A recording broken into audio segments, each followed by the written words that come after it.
I have seen more than you know. With your left hand, you would use me as a shield against Mordor, and with your right, you'd seek to supplant me. I will not bow to this ranger from the north, last of a ragged house, long bereft of lordship. Authority is not given to you to deny the return of the king, steward. Rule of Gondor is mine, and no others. A while back, Amazon's two showrunners, Patrick McKay and J.D. Payne, dared to publicly boast that they were writing the novel Tolkien never wrote for their Rings of Power show, believing their experience was equal to the father of fantasy. Now, I have portions of dialogue scenes and audition videos from the Rings of Power. Let's get into this.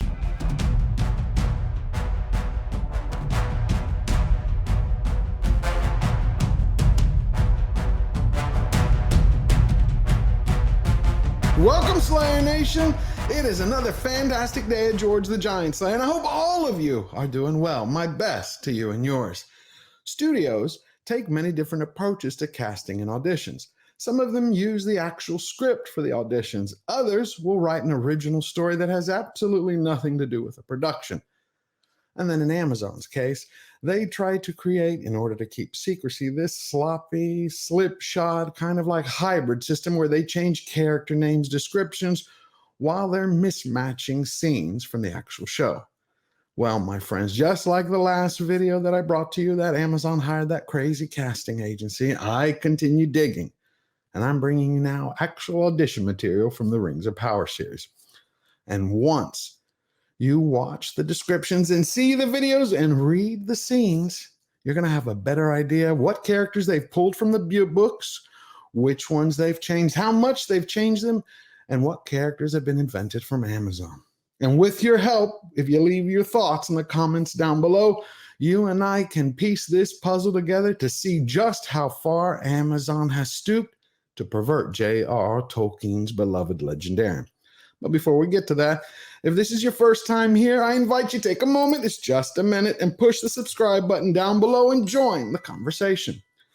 Now, a long while ago, Variety reported that Amazon had just tapped its first cast member with Australian actress Markella Kavanagh to play a character named Tyr.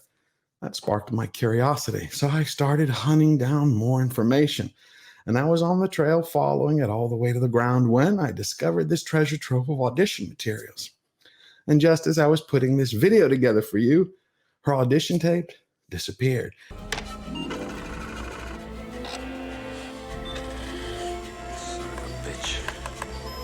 It became inaccessible to the public. You required a password. Then the other actors and the other audition tapes that existed all of a sudden were deleted. So either the actor set them to private mode where you needed the password, or Amazon deleted them. This made me believe even more that there's something to hide here. Why would Amazon or the actors go to all this trouble if this material has nothing to do with the series? So now what we're going to do is I'm going to read you a couple of the character descriptions and share with you the videos that I was actually able to save. And you can piece this all together. Now, later in the video, after the credits, I'm going to lay all the different dialogue scenes for each one of the characters so you can read them at your leisure and help me solve this puzzle. So the first character is named Brac. Brac's description reads, he is the hot-headed and bloody-minded half of a dramatic duo. Both his scenes are set against the background of a past war, with Brac belonging to the conquered people. Here's his audition. I don't know how you do it. There's far too much built here. It's too bright. It's the dead of night. And yet it feels like noonday. The night should be a blanket wrapped around keen and close air. It's far too wide here. Disconnected. I can't ever quite escape the feeling that it's all about to fall over.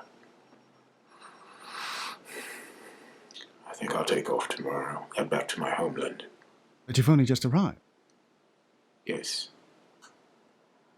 And I appreciate both your queen's hospitality and your own. But I miss the fields and the night skies and Emma. I miss Emma. Very well. But there is something I need to ask of you. We'll spit it out then. The Queen. Radigar. She wanted me to tell you that our people will make amends for each yield of crop you lost during our wars. Well, it's a great relief to know that there's still some honor left in the West. But let us not talk of politics and grievances tonight. Tell me the old tales of your people. You hate the old stories. Ah, but you love them. And tonight, I somehow think it is you that needs comfort more than I. Very well. And now we have Hamson. Hamson is described as a kind and loving family man with health issues. These issues are reflected in his conversation with his wife, who fears he might not survive the next winter. No, no! You fret far too much already. You have more important tasks to tend to than me, my love. They can wait. Hardly. I just need a moment. That's all. Just need to let the blood settle a bit. Then I'll be right as rainwater. Your little shows of strength might fool your children, but they don't fool me. I may not be as good as I once was, but I'm not useless, not yet. It's just a spell. It'll pass. How bad is it, truly? Do you remember what I told you when we first came here? I remember the tale you tell the children, word for word. Tale? Well, now I am hurt. You romanticize. It was romantic. You were lying in the grass, and I knew in an instant that I would grow old with you. Right here in this meadow. I can see it as clear as I see you now. And you best hold up your end of the bargain. You looked so beautiful that day. Hamson, we won't. We can't make it through the winter without you. We'll make it through the winter. All of us. I promise. Now, see? I just needed a moment, that's all. Now, hand me the axe. Hi. Brian Anthony Wilson, 6'3", reading for Hamson. Thank you. What do you think about the caliber of actors they're going for? Has anyone ever seen the audition reel for the actor who played the Hound on Game of Thrones? Take a look. Do you think my brother didn't see that pretty little thing? You think Sir Gregor's lance found its way under the boy's chin all by itself? Gregor's lance goes where Gregor's lance... Look at me! Look at me! That's pretty for you, isn't it? Take a good long stare. I've noticed you staring away from me ever since we started the King's Road. Oh, spitting at you, look at me. You know, Amazon spared no expense to bring this fabled fiasco, The Rings of Power, to life. And you know what it's going to be known in the future? This billion-dollar boondoggle will be nothing but a cautionary parable for every single corporation up there. These masters of the universe, the CEOs, they can play with whatever toys they want. They can do whatever makes them happy. Good luck, good life, God bless. I don't care.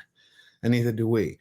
But when you disrespect J.R.R. Tolkien's mythological masterpiece, the fans, all of the fellowship, are going to ensure that everyone knows the truth, that no one watches any of your shows, and all that will remain of you to history is a shadow of your memory lingering in the void. Remember, never bow down, never bend the knee. Firmly define. Step up, stand tall, and get busy living your best life now. Always forward.